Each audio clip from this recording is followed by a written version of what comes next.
Welcome to Unmasking the Shadows and proactively identifying, minimizing your attack surface. What our intention today is to show you how you can model or map your network without scanning or deploying agents, to be able to visualize what your attack surface looks like, be able to help speed up incident response, and also be able to validate your network segmentation on a regular cadence instead of just at an audit at the end of the year for something like that. And then we also want to be able to show you a simulated attack path based on an APT that we did research on.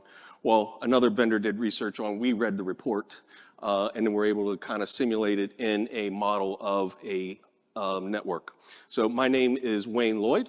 I am the VP of Sales Engineering and Professional Services, and I'm also the Federal CTO for RedSeal. I have been with RedSeal for about 12 years now.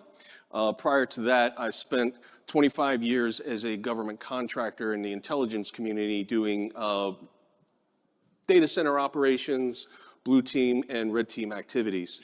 With me today, I have Mr. Arron Lowe. You want to introduce yourself? Sure.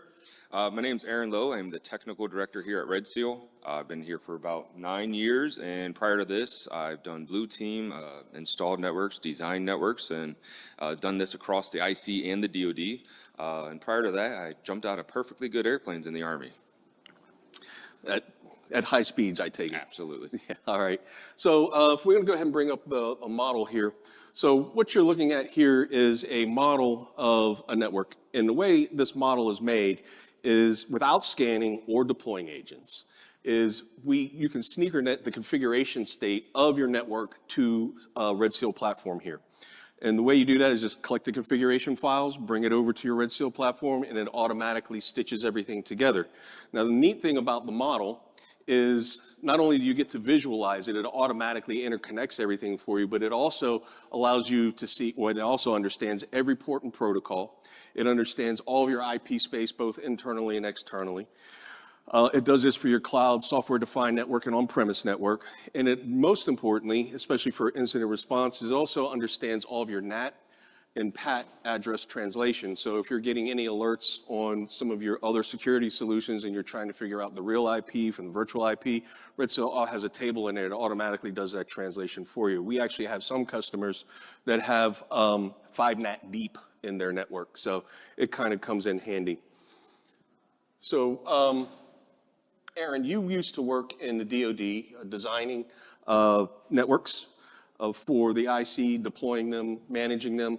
Did you and your team have a good map and understanding of how everything talks to each other and how everything was connected and everything that was on the network during your time? Oh, absolutely we did. Right? We had our Visio diagrams. We had our documentation. We thought we knew how everything was interconnected, and that's how we moved on, right? But then we got RedSeal, and we learned we were completely wrong. We actually learned about a lot of different access, different third-party connections. Just, over time, networks are constantly being changed, and what we planned to have configured has drifted over time, and we just didn't get around to updating any of our diagrams. So it sounds like you had a concept when you were deploying, for example, a Mark Center, which was a pretty large network for the DoD. You had a concept of what you wanted it to be, everything that should be connected to it, and all the configuration state network segmentation, but it sounds like it drifted over time because of mission, deploying new applications and things like that, right? Absolutely. Okay, yeah. So what we have here was a network that was originally designed securely. But because of business or because of mission, things needed to be changed. The networking team didn't necessarily have time to keep up with everything, to update their Visio diagrams, update the procedures or their documentations because we all get busy. So Arron, can you show me, because of the drift in this network state, what was the impact of changes being made to the network? What could an adversary see from the outside? Sure. I'm going to show all of the available attack paths in this environment. So I'm going to select this red box, which is encompassing all of my internet connections to this model at this time.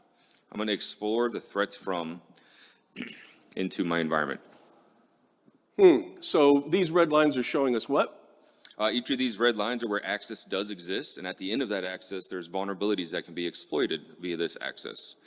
So if you take a look, you can see lines going down to the left into my DMZ area, also into my Amazon environment. So I have various attack paths currently.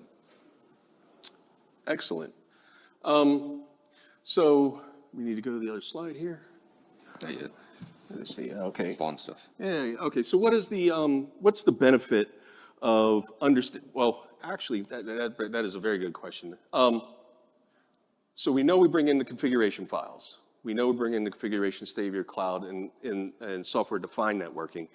But how did RedSeal know there were vulnerabilities inside of this network? Because we were just talking config files. Yeah, great question. So RedSeal brings in the vulnerability scan data from all the popular vulnerability vendors out there, including some that some people won't even know. So essentially, once you import all of that data inside of RedSeal, we do analysis on the vulnerabilities of context to your network, right? So can the vulnerability actually be reached, or is there a rule blocking it? And this is really around like defense in depth, right? Is there a vulnerability? Yes. Is there access? Yes or no? That kind of stuff matters. What's the benefit of understanding that, putting vulnerabilities in context of network access? Sure. All right, so you have a vulnerability that's multiple layers down in your security stack. It currently cannot be accessed via the network because it's secured at this time. Do you want to focus all your patch cycles on that? Or would you rather focus on something that can be exploited? It is directly attackable off the internet. Well, that's what RedSeal helps you identify is what is this host? Where is it in your network? What vulnerabilities exist on this device? What ports and protocols can be exploited? Can it get to your high-value assets? Is it one attack depth in? Is it two attack depth in? With all this type of information and more, RedSeal can help you prioritize your vulnerabilities based on your network context. Very good. So from here, we read a report from a different security vendor, and they gave it the name Alpha Spider. They act as a ransomware as a service, and what part of this report dealt with some of their affiliates that were using their platform to conduct ransomware attacks. It was pretty basic attack. They would compromise something called Ivanti Cloud Security Appliance in the cloud. This is a known exploit that had a known patch. It had been out for quite a while. From there, they would install a reverse shell or establish a reverse shell back out to their command and control to download their tools. And then from there, they would download something like Nmap well, not something like, they did download Nmap and scan the network. And quite frankly, you can't get much more simpler than an Nmap scan. And then from there, Arron, I know we set up the model to show something that has the Ivanti in it. So where is the Ivanti located in this model, and is there an attack path for it that we can see? Absolutely. So I'm going to zoom into my AWS environment, select one of the subnets here, and look at my host. This is where you can see that I do have a Ivanti server residing, and the attack path coming directly into there is showing that it is exploitable via 443 and port 80. If I continue this, right, so that's one hop in, one attack depth in, continuing our attack chain, doing more threats from, we can see that this starts to go into my main campus area. So the green box is my main campus. We're now deeper into my environment. I can select the subnet there, again, revealing that I have an Ivanti admin server and also a Linux machine here. Again, selecting this threat path, looking at vulnerabilities. The Linux machine there is exploitable on port 22, which, if you guys know, open regression SSH vulnerability is back somehow. So this is that vulnerability inside of this model. Excellent. So we're seeing a logical attack path. Is it possible to show the actual physical path that could be taken through the network and any other relevant data that might help us respond to somebody penetrating into the network? Yeah, absolutely. I can run a detailed path on this attack vector. So what we're looking at here on the left side is each of the devices that this access would go through. So each hop from source to destination. On the right side, we're able to see, it started in AWS. We can see the security groups, the ACLs that it's going through. Down into the on-premise, there's a Palo Alto firewall with an Ivanti rule right here. I can actually show this in the configuration file and highlight the actual line that is currently allowing this. Just taking a quick look at this, I can see that both my source and destination have a /24 or bigger for their access. I probably would want to narrow that down. I also can go ahead and show this in the topologies. So if I select this button, following this faint yellow line from the AWS, going across into my DMZ, into my main campus area, we can visualize on this map. Why don't you go ahead and set it to purple? We got a second. We got a second. So what we're demonstrating here in that sky blue blocks up there topology group, that's AWS. And then we're coming down into the physical network. So hopefully you can see the path better now. You want to run your mouse down that line, Arron? Yep, following the purple line, through the VPC into my VPN area of my on-premise environment, through the DMZ into my main campus area. So I'm seeing something here that tells me I need a lot of different skill sets. I need a cloud administrator. I potentially need a firewall administrator that's knowledgeable in that Palo Alto. I mean, my firewall administrator probably knows the firewall.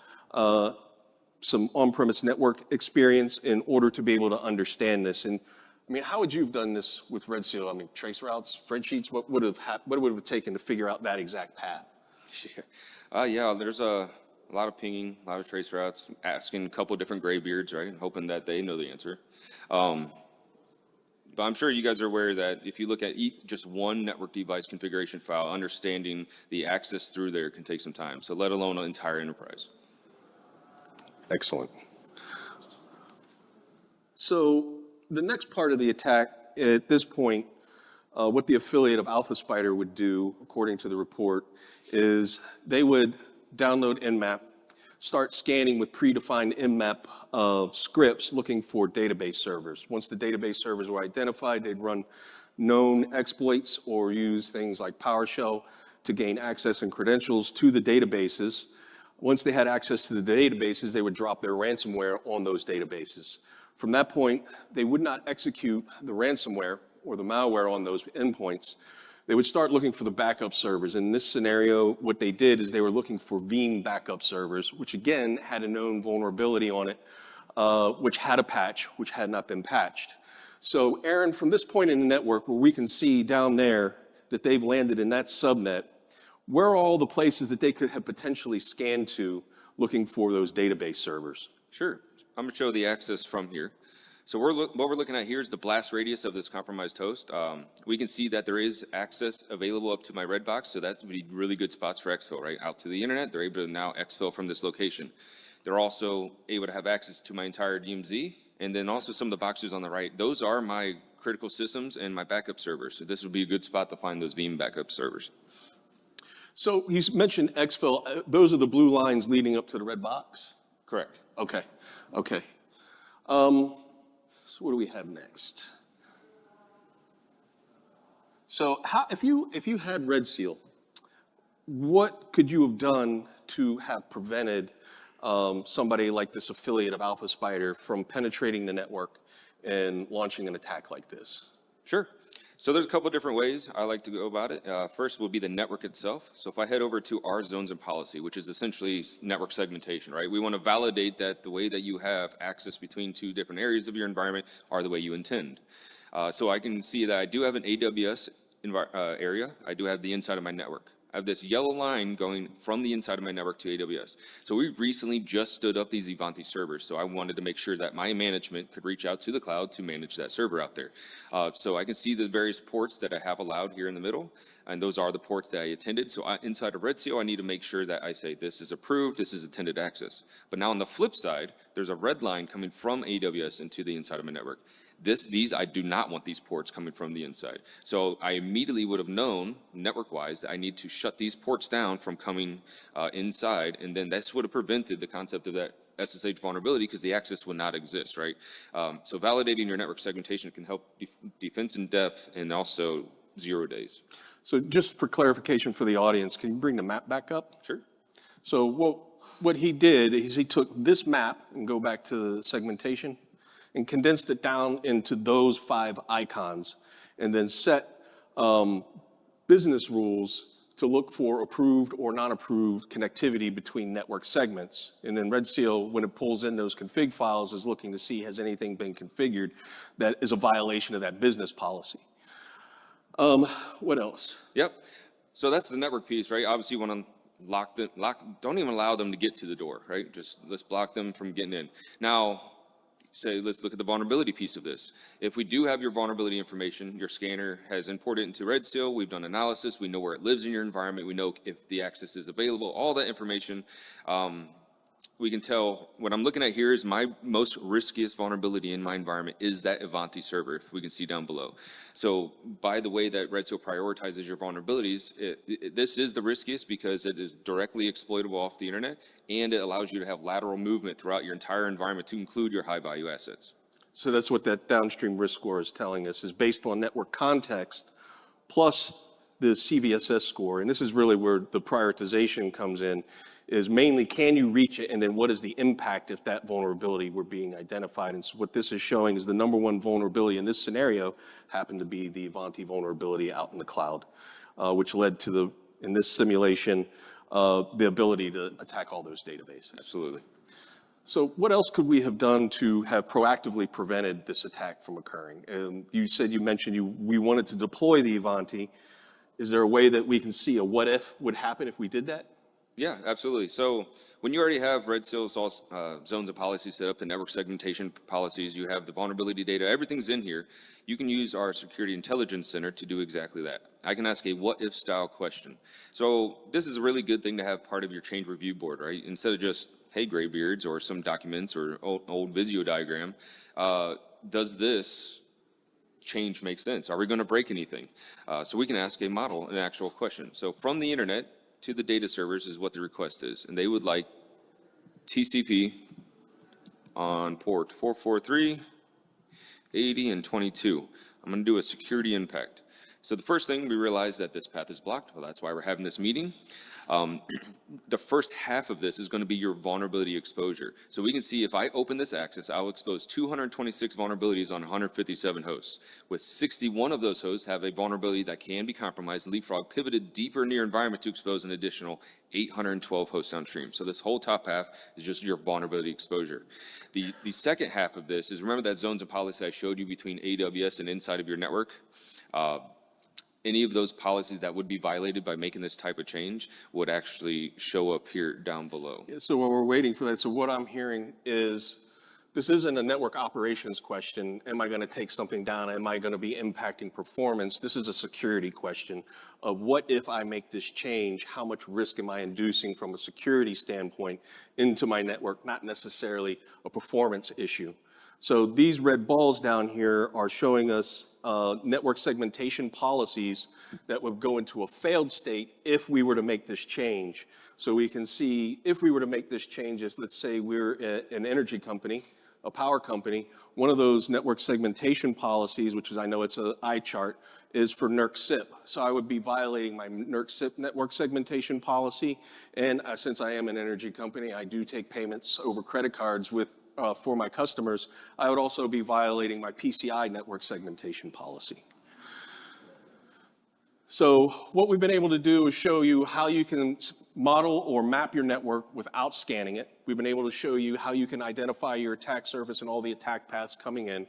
We've been able to show you how you can validate your network segmentation policies and are they being continuously enforced. And we've been able to show you how you can use RedSeal to respond to an incident by identifying where the vulnerability resides logically and physically within the network, where the indicator of compromise lies logically and physically within the network. So if you get an alert from something else in your security stack, you can come to this type of model and say, where does this device live? This comes in very handy for several of our customers that have large dispersed geographic environments. So those are some of the things that RedSeal can do. It can do a lot more than that. Thank you for your time. We have time for questions, but please, if you want to, you can come down, you can drive the platform. We also have a brand new interface that we'd love to show you that is more modern. So come by booth 3123. Dyslexia is kicking in there. All right, so any questions, anybody? Yes, sir, back there. Can you give a dynamic view of assets, so it creates a document that just loads assets separately on breaking the region? So it sets, well, RedSeal, again, since we don't deploy agents, RedSeal can go out, you can actually connect RedSeal to the network if you so choose, and then set up what we call data collection tasks that happen at scheduled intervals. RedSeal will go out and gather the configuration files, the cloud, the software-defined configurations, and then import the vulnerability scan data from your scanner. And so that cadence happens at those regular scheduled intervals. So it's not going to be real time, but you can get a updated, it depends on how large your network is. Some people do it on a daily basis. Some people do a smaller segment that they'll do on an hourly basis. It really depends on how you want to do. Did that answer your question? Okay. So if you have a large network with 100 applications, you give an application from a bit or two a bit of world, right? So you're kind of helping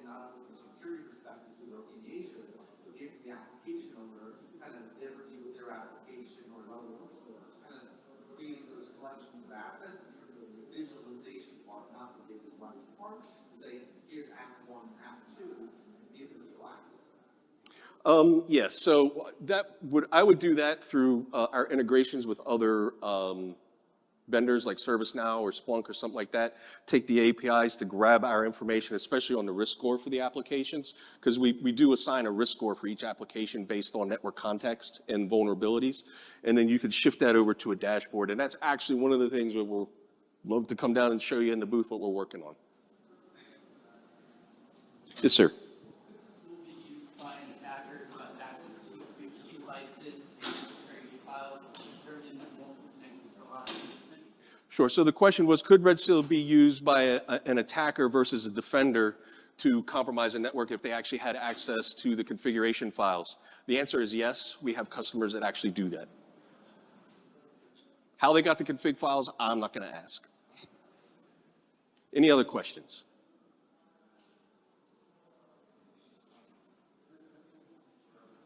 All right. Well, thank you all very much. Thanks for attending. Hope you have a great show. Enjoy your time in Vegas. Stay safe. And we're at booth 3123. Thank you very much.